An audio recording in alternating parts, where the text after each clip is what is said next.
പീക്കപ്പ് എന്ന് പറഞ്ഞിട്ട് ഒരു പരിപാടി നടത്തി. ഏകദേശം 35 എപ്പിസോഡ് നടത്തി. പിന്നെ തിരക്കാറ് നിർത്താതെ, അതായത് ഒരാൾക്ക് വിളിച്ചിട്ട് അവരുടെ ജീവിതത്തിലുണ്ടായ അനുഭവങ്ങൾ നമ്മളോട് പറയാം.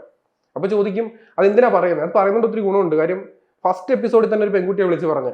അത് അതിന്റെ ചെറുപ്പത്തിൽ, അത് അന്ന് വിളിക്കുന്ന സമയത്ത് 10-25 വയസ്സുണ്ട്. അതിന് ചെറുപ്പത്തിൽ സ്കൂളിൽ പഠിക്കുന്ന സമയത്ത് അതിന്റെ അയൽപക്കത്ത് കടയിൽ സാധനം മേടിക്കാൻ പോയപ്പോൾ അവിടുത്തെ ഒരു അമ്മാവൻ ഒരു അലവലാതി ഒരു ചെറ്റ കൊച്ചിനെ കയറി ഉപദ്രവിച്ച കാര്യമാണ് അത് പറയുന്നത്. അത്രയും വർഷങ്ങൾ ശേഷം അത് ആദ്യമായിട്ട് തുറന്നു പറയുക.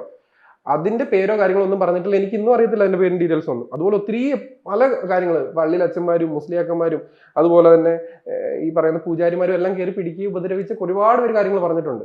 ആ പറയുന്നുള്ള ആർക്കും ബുദ്ധിമുട്ടൊന്നുമില്ല. കാര്യം എന്ന് പറഞ്ഞാൽ അവരുടെ ഇൻസിഡന്റ്, അവരുടെ പേരോ കാര്യങ്ങളോ ഡീറ്റെയിൽസ് ഒന്നും പറയുന്നില്ല. അങ്ങനെ പറഞ്ഞൊരു എപ്പിസോഡാണ്. ഒരു പെൺകുട്ടി വിളിച്ചിട്ട് പറഞ്ഞു എന്റെ ഭർത്താവ് എന്നെ കപ്പിൾ സ്വാപ്പ് ചെയ്യുന്നുണ്ടെന്ന്. അതായത് എന്നെ പല ഭർത്താക്കന്മാരുമായിട്ട് അങ്ങോട്ടും ഇങ്ങോട്ടും മാറ്റം ചെയ്യും.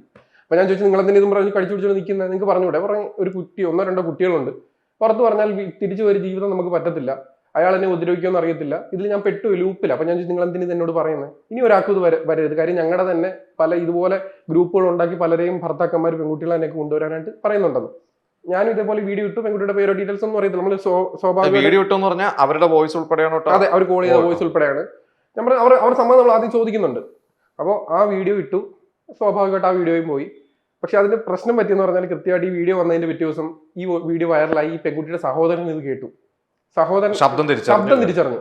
ശബ്ദം തിരിച്ചറിഞ്ഞിട്ട് ഈ പെൺകുട്ടിയെ വിളിച്ചിട്ട് കാര്യം ചോദിച്ചപ്പോഴത്തേക്കിനും ഈ പെൺകുട്ടിക്ക് പിടിച്ചു നിൽക്കാൻ പറ്റിയില്ല. ഇത് കരഞ്ഞുകൊണ്ട് കാര്യങ്ങളെല്ലാം പറഞ്ഞു.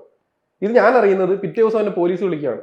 ഇവരുടെ ആ ലോക്കൽ പോലീസ് വിളിച്ചിട്ട് എൻ്റെ അടുത്ത് ചോദിച്ചു നിങ്ങളാണ് വീഡിയോ ചെയ്തതാണ്, ഈ പെൺകുട്ടി ആരാന്നറിയാവോ? ഞാൻ ചോദിച്ചു എനിക്കറിയത്തില്ല, ഡീറ്റെയിൽസ് ഒന്നും അറിയത്തില്ല. അപ്പൊ നിങ്ങൾ ആ വീഡിയോ നിങ്ങളുടെ കയ്യിലുണ്ടോ? ഞാൻ പറഞ്ഞുണ്ട്. വേണം റിമൂവ് ആക്കണം. അവർ റിമൂവ് ആക്കരുതെന്ന് പറഞ്ഞു. അതിനുശേഷം കേരളത്തിലെ ഇന്നുള്ള മുഖ്യധാരാ മാധ്യമങ്ങളെല്ലാം എന്നെ വിളിച്ചു. എല്ലാവരും വിളിച്ച് ആ പെൺകുട്ടിയുടെ ഡീറ്റെയിൽസ് ചോദിച്ചിട്ട്, നമ്പർ ചോദിച്ചിട്ട്. ഞാൻ പറഞ്ഞു തരത്തില്ല, ഇങ്ങനെയാണ്, നിങ്ങൾ പോലീസ് ആണെങ്കിൽ ഞാൻ കൊടുക്കുക, അല്ലാതെ തരത്തില്ലെന്ന് പറഞ്ഞു. അങ്ങനെ ആ വീഡിയോസ് ഇട്ടു. കാര്യം ഈ ഭർത്താവിനെ അറസ്റ്റ് ചെയ്തു. വേറെ 5 പേരെ അറസ്റ്റ് ചെയ്തു. അന്ന് ഭയങ്കര വിഷയമായി. കേരളം മുഴുവൻ കത്തി. പക്ഷെ ഒരു യൂട്യൂബ് ചാനലിൽ ഈ പെൺകുട്ടി വിളിച്ച് പറഞ്ഞതെന്നാണ് പറഞ്ഞു. അന്ന് ഞാൻ വളരെ റെസ്പെക്ടോടെ പറയും, അന്ന് മറുനാടൻ മലയാളി ആ വീഡിയോ ഇട്ടിട്ട് എൻ്റെ പേര് പറഞ്ഞു. അൽത്താഫ് വ്ലോഗ്സ് എന്ന ചാനലിൽ ഈ പെൺകുട്ടി വിളിച്ച് പറഞ്ഞു എന്ന് പറഞ്ഞിട്ട് വീഡിയോ ഇട്ടു. അങ്ങനെ ആ കപ്പിൾ സ്വാപ്പിൽ 5 പേര് അറസ്റ്റ് ചെയ്യപ്പെട്ടു. ഭയങ്കര അന്ന് വലിയ കാര്യമായിരുന്നു. പക്ഷെ അന്ന് ഈ പേര് പറയാത്തോണ്ട് എന്നെ ആർക്കും അറിയത്തില്ല. അന്ന് ഉറപ്പായിട്ട് ഞാൻ പറയും സൗത്ത് ഇന്ത്യസ് നമ്പർ 1 വ്ലോഗർ ഞാനാണ്. അതിന്റെ അപ്പുറത്ത് ഞാൻ പ്രാങ്ക് ചെയ്യുന്നുണ്ട്. അതേപോലെ ഇപ്പുറത്ത് ഞാൻ ഞാൻ ഇവിടെ റിയാക്ഷൻ ചെയ്യുന്നുണ്ട്. ഇവിടെ സമൂഹത്തിൽ മാറ്റം വരുത്തേണ്ട ഒരുപാട് പരിപാടികൾ ഞാൻ ചെയ്യുന്നുണ്ട്.